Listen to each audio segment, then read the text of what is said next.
السلام عليكم ورحمة الله تعالى وبركاته. قال لك هنا بلاغ رسمي يكشف تفاصيل وفاة شخص بمقر الفريق الوطني بالدار البيضاء، والنيابة العامة تقرر حفظ الملف نجيب مصباح. أفاد بلاغ صادر عن النيابة العامة لدى محكمة الاستئناف بالدار البيضاء يوم الثلاثاء 24 مارس 2026 بتفاصيل جديدة حول واقعة وفاة شخص كان موضوع بحث قضائي بعد سقوطه من الطابق الرابع بمقر الفرقة الوطني للشرطة القضائية. وأوضح البلاغ أن المعني بالأمر أقدم على إلقاء نفسه من نافذ أحد مكاتب المقر، ما تسبب له في إصابة بالغة عجلت بوفاته يا رب السلامة لاحقا بمستشفى، وفق ما أكدته نتائج البحث القضائي الذي تم فتحه مباشرة بعد الحادث.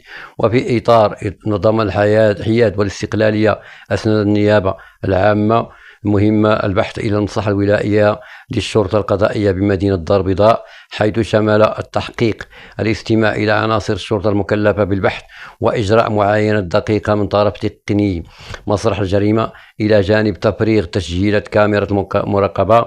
وأكدت المعطيات المستخلصة من كاميرا المراقبة أن الهالك ألقى بنفسه من النافذة، وهو ما تعزز أيضا بنتائج التشريح الطبي الذي أنجزته لجنة ثلاثية من أطباء مختصين في الطب الشرعي. وكشف التقرير أن الوفاة نجمت عن مضاعفات إصابة خطيرة شملت كسورا متعددة على مستوى الجمجمة وعظام الوجه والأضلاع والفخذ، إلى جانب نزيف سحائي. اللهم يموت ولا يتعذب. ولا إله إلا الله قدام الله. كما أظهرت نتائج تحاليل المخبرية لعينة الدم والمحتوى المعدة والبول خلوها من أي مواد كيميائية أو بيولوجية غير طبيعية، فيما أكدت الخبرة العلمية والتقنية على آثار البيولوجية بمكان الحادث أنها تعود للهالك وحده دون وجود أي بصمات وراثية لأطراف أخرى.